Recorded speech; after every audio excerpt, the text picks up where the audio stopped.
Friends, welcome to my channel all civil knowledge. तो आज का हमारा टॉपिक है design of singly reinforced beam. तो उसके लिए हमको न्यूमेरिकल दिया हुआ है। Design a rectangular beam having a clear span of 5 metre and thickness of wall is 300 mm। मतलब उन्होंने हमको क्या दे दिया है, क्लियर स्पान दे दिया है और जिन वॉल पे सपोर्ट है उन वॉल का डायमेंशन दे दिया है। Use M20 concrete and Fe415 steel having a live load of 12 kilonewton पर मीटर। मतलब उन्होंने हमको क्या बोल दिया, सबसे पहले तो आपको एक जो कंक्रीट लेना है वो कौन सा लेना है, M20 ग्रेड का लेना है, और जो स्टील की ग्रेड लेनी है वो कितनी लेनी है, 415। वही उन्होंने हमको साथ में क्या दे दिया है, लाइव लोड भी दिया है। तो आइए हम न्यूमेरिकल स्टार्ट करते हैं। तो सबसे पहले तो हमको गिवन डाटा लिख लेना है कि गिवन डाटा में क्या क्या है। हमको वॉल थिकनेस है, मतलब बियरिंग की हमको थिकनेस दे के रखी है 300 mm। उसके बाद हमारे पास क्लियर स्पान है 5000 mm, मतलब 5 मीटर का। कंक्रीट की ग्रेड है और स्टील की ग्रेड है। तो इसके साथ ही हम एक डायग्राम बना लेंगे जिससे हमको ये पूरा क्लियर हो जाएगा कि कैसे है ये। तो ये हमारा डायग्राम है। देखिए इन्होंने ये स्पान कितना दिया है, क्लियर स्पान 5000 mm, मतलब बियरिंग के बाहर से बियरिंग के बाहर तक की दूरी कितनी है, 5000 mm, और बियरिंग की कितनी है, 300 mm।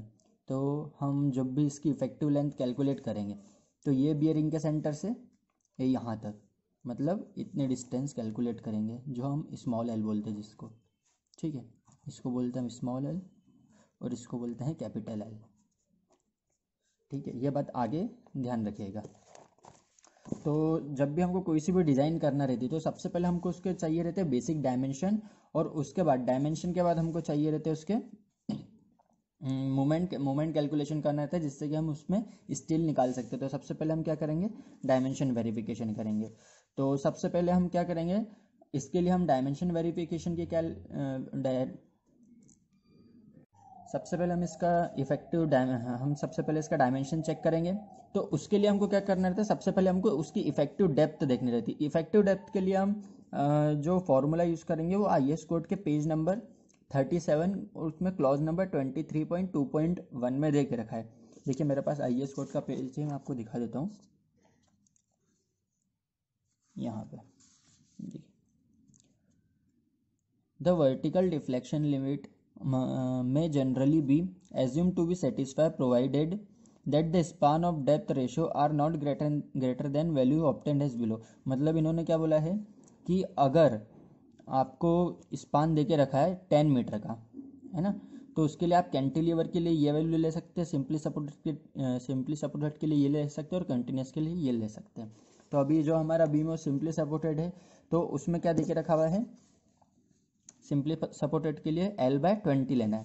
तो फिर भी हमने जो फैक्टर ऑफ सेफ्टी के इससे अगर चले तो मैंने L/15 लेके रखा हुआ उसका रेशो, ठीक है। तो हमारी L की वैल्यू क्या है, 5000, जो कि हमको क्वेश्चन में गिवन है। इसको जब हम सॉल्व करेंगे तो मेरी D की वैल्यू कितनी आएगी, 333 mm, मतलब 333 mm। उसको मैं फर्दर अगर ऐसा राउंड ऑफ करूँ तो मैं कितना ले सकता हूँ, 340 mm।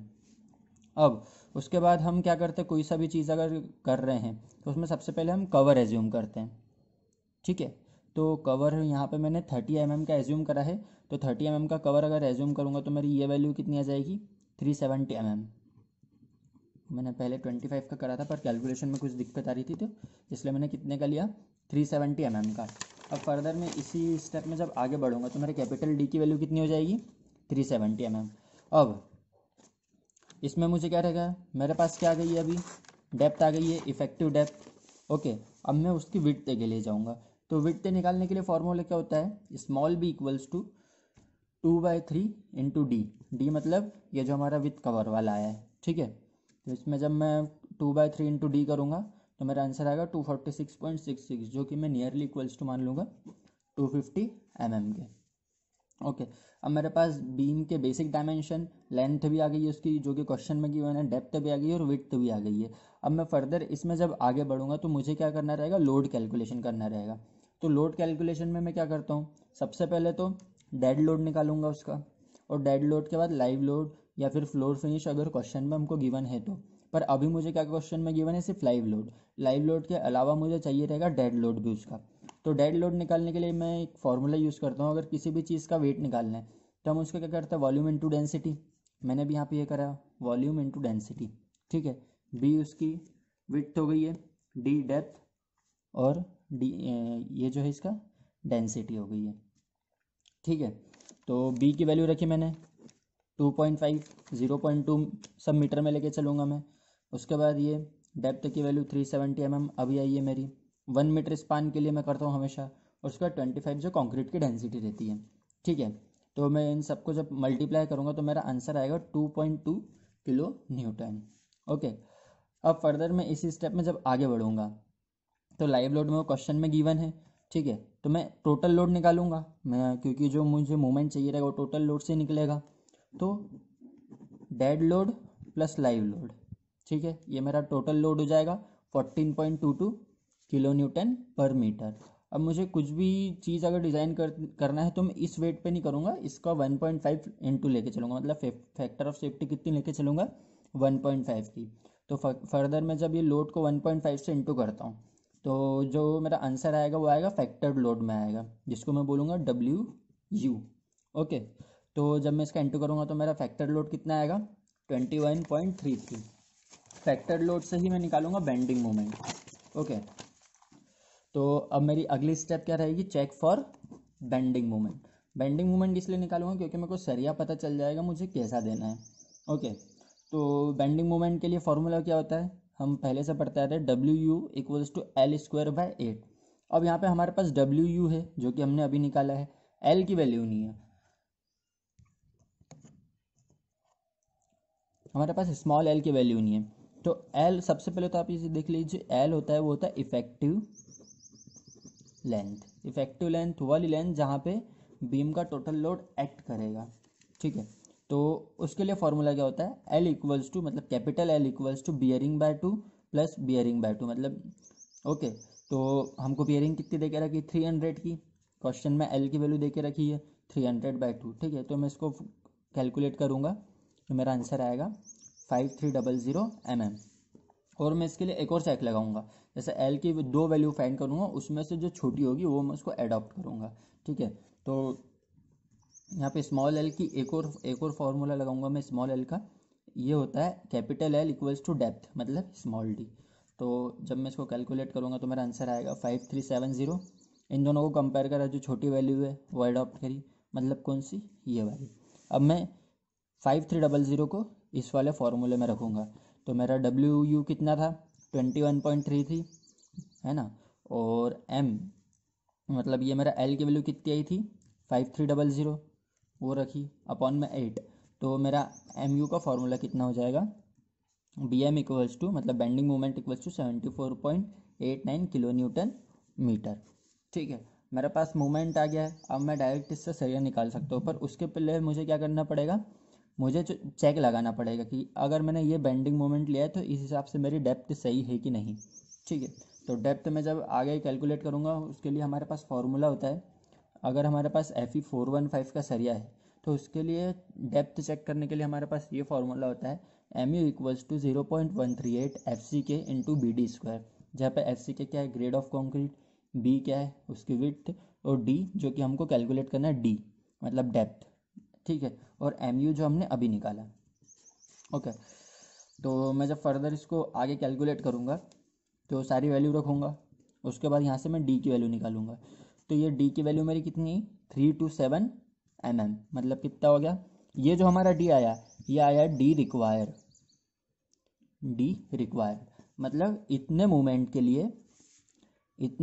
लिए डेप्थ कितनी चाहिए, इतनी, पर हमने एडॉप्ट कितनी करके रखी है, 370 mm, जो कि हमने पहले करी थी, ठीक है, मतलब सही आ रही है। तो मेरी कंडीशन क्या बन रही है, D required is smaller than D provided, ठीक है। मैंने जितनी प्रोवाइडेड करी है वो बड़ी है, तो हैंस होके मैं आगे बढ़ सकता हूँ, डिज़ाइन कर सकता हूँ, ओके। तो अब फर्दर इसमें हम जब आगे बढ़ते हैं तो हमने डेप्थ चेक कर लिया, मोमेंट निकाल लिया, उसका डायमेंशन निकाल लिए। अब हमको क्या करना रहता है, इसका एरिया ऑफ स्टील निकालना रहता है।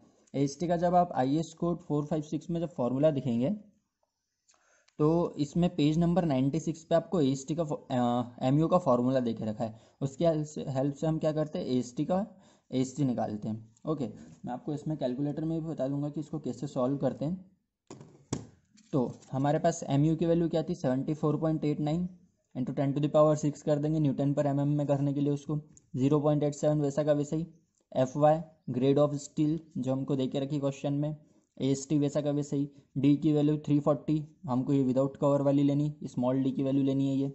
ओके 1 माइनस AST वैसा का वैसा ही, FY की जगह 415, B की वैल्यू विड्थ की जो हमने निकाल के रखी 250 mm। उसके बाद D की वैल्यू कितनी है 340 इंटू FC के मतलब M20 का कंक्रीट। अब मैं इतनी जब पूरी इक्वेशन को सॉल्व करता हूँ तो मेरी कुछ इक्वेशन ऐसी बनती है 74.89 इधर वैसा का वैसे ही। इसको जब मैं करूँगा तो ये AST स्क्वायर माइनस 122,757 AST है ना। अब मैं फ्रेंड्स आपको बताता हूँ कि इसको आप कैलकुलेटर पे कैसे सॉल्व कर सकते हैं, ये वाली इक्वेशन अगर बनी हुई है तो ठीक है। तो ये मेरे पास कैलकुलेटर है। तो सबसे पहले मैं इसमें क्या करूँगा, ये जो मेरा ऑन के पास वाला बटन है मोड, इसमें 3 बार इसको प्रेस करूँगा तो यहाँ पे ये आएगा। ठीक है, तो इसमें जब इक्वेशन बोला है मेरी, ये इक्वेशन बनी हुई है, इक्वेशन को सॉल्व करना है मेरे को। ठीक है, तो इसके लिए मैं 1 दबाऊँगा सबसे पहले। अब मेरे पास जो इक्वेशन है वो है डिग्री में। ठीक है, अननोन्स में नहीं है मेरे पास, जो वैल्यू का है डिग्री में। और कितने डिग्री की है 2 डिग्री की। 2 दबाए यहाँ पे। अब वो मुझसे पूछा ए की वैल्यू क्या है, तो ए की वैल्यू मेरी ये रही 2.44 इंटू 10⁻⁻4। तो मैं यहाँ पे ए की वैल्यू डाल दूँगा 2.44 इंटू 10⁻⁻4 इक्वल्स टू का साइन दबाया। फिर बी की वैल्यू पूछ रहा है कितनी है -122,757। ठीक है, तो ये हो जाएगा -122,757। उसके बाद वापस से इक्वल्स टू दबाया। फिर सी की वैल्यू पूछ रहा है, सी की वैल्यू कितनी मेरी ये रही 74.89 74.89 इंटू 10⁻6। ठीक है, अब मैं 2 बार इक्वल्स टू दबाऊँगा तो मेरी ये वाली जो वैल्यू आएगी वो रहेगी मेरी AST की वैल्यू। ये आ गई मेरी AST की वैल्यू। अब इसी स्टेप में जब आगे बढ़ता हूँ तो मेरे पास AST आ गया, मतलब एरिया ऑफ स्टील आ गया। उसके बाद क्या निकालना रहेंगे मेरे को, नंबर ऑफ़ बार। तो उसके लिए सबसे पहले मुझे बार का डाया एज्यूम करना पड़ेगा। कितना एज्यूम करा मैंने, नॉमिनल जो हम एज्यूम करते हो कितना 12 mm से स्टार्ट करते हैं। तो उसके लिए मैं नंबर ऑफ़ बार अगर निकालूंगा तो उसका फॉर्मूला क्या होता है, एरिया ऑफ स्टील अपॉन में area of 1 bar. Okay friends, तो एरिया ऑफ 1 बार मतलब यहाँ जो हमारा बार रहता है वो कैसा रहता है, सिलेंड्रिकल शेप में रहता है ना, सिलेंड्रिकल शेप में रहता है पूरा। तो सिलेंडर का एरिया कितना होता है π/4 इंटू डी स्क्वायर। ओके, तो हम यहाँ पे वैल्यू रख देंगे सारी। π/4 डी कितना है 12 mm का हमने एज्यूम करा है। ठीक है, तो इसको जब पूरे को सॉल्व करेंगे तो ये आएगा 610 अपॉन में 113.04। तो हमारा टोटल इसमें नंबर कितने निकल जाएंगे 5.39, जो कि नियरली इक्वल्स टू, मैं 5.39 का सरिया तो लूँगा नहीं, कितने लूँगा 5 नंबर के सरिये लूँगा। ठीक है, तो अब देखिए मेरी विड्थ कितनी है 250 mm। ओके, और मेरे नंबर ऑफ़ बार कितने हैं 5। तो मैं ये कर सकता हूँ। ओके, तो मैं जब इसको कैलकुलेट करूँगा तो मेरा आंसर आएगा 250 डिवाइडेड बाय 5। तो ये आएगा 50 mm, मतलब 50 mm centre to centre distance देना है। पर मैं उसको 50 नहीं लेते हुए कितना ले लूँगा 40 mm, क्योंकि मेरे बाहर जो एकदम बाहर से ले आएगा सरिया, मतलब अगर मैं 50 mm का लेता हूँ तो सरिया एकदम इस कोने पे आ जाएगा। ठीक है, तो मैं उसको अवॉइड करने के लिए 40 mm की डिस्टेंस लूँगा, तो सरिया मेरे एकदम कोने पे यहाँ पे आएगा। ठीक है, तो फिर क्या है, provide 5 number of bar at 12 mm dia at 40 mm centre to centre distance. अब मैं इसी स्टेप में जब आगे बढ़ूँगा तो मुझे चेक लगाना पड़ेंगे कि मेरा जो सरिया निकला है, मतलब जो स्टील निकला है वो मैक्सिमम तो नहीं, या फिर मिनिमम, मतलब ओवर रेनफोर्स तो नहीं है, अंडर रेनफोर्स तो नहीं है। ठीक है, तो सबसे पहले मैं उसके लिए क्या करूँगा, चेक फॉर मिनिमम रीइंफोर्समेंट, जो कि मेरे को उसके लिए मुझे चेक फॉर मिनिमम रीइंफोर्समेंट के लिए फॉर्मूला देखना पड़ेगा, जो कि पेज नंबर IS कोड के पेज नंबर 47 पे देके रखा हुआ है।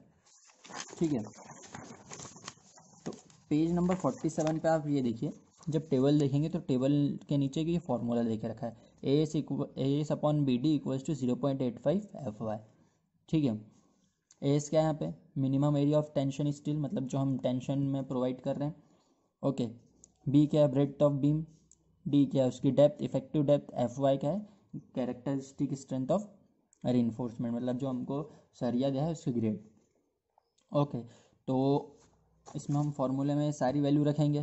तो S T minimum B D को उधर पहुंचा दिया, तो ये मेरा पूरी, जब इसको मैं सॉल्व करूँगा 0.85, बी की वैल्यू रखूँगा 250, डी की वैल्यू 340 और एफ वाई की 415। तो मेरा एस टी मिनिमम मतलब मिनिमम सरिया कितना आएगा मेरा 174 mm, प्लस मैंने प्रोवाइड कितना करा है, मैंने प्रोवाइड कितना करा है इसके लिए सरिया 610 mm। ठीक है, ये देखिए ये कितना प्रोवाइड करा है 610 mm। कम से कम सरिया कितना चाहिए था मुझे ग्रेड के हिसाब से और ब्रेड्थ और डेप्थ के हिसाब से 174 mm, पर मैंने 610 mm प्रोवाइड करा। तो ठीक है, हैंस मेरा ये वाला चेक सक्सेसफुल हो गया। अब मैं ओवर इन्फोर्समेंट के लिए चेक करूँगा, मतलब इसके लिए भी फॉर्मूला क्या होता है, मतलब जब हम ये लगाते हैं सबसे पहले हमने मिनिमम के लिए चेक लगाया, अब मैक्सिमम के लिए चेक लगाएंगे। तो मैक्सिमम के लिए क्या फॉर्मूला होता है 0.04 स्मॉल बी इंटू डी। ठीक है, तो 0.04 स्मॉल बी की वैल्यू 250 mm और डी की वैल्यू 370 mm कैपिटल डी, मतलब विथ कवर की।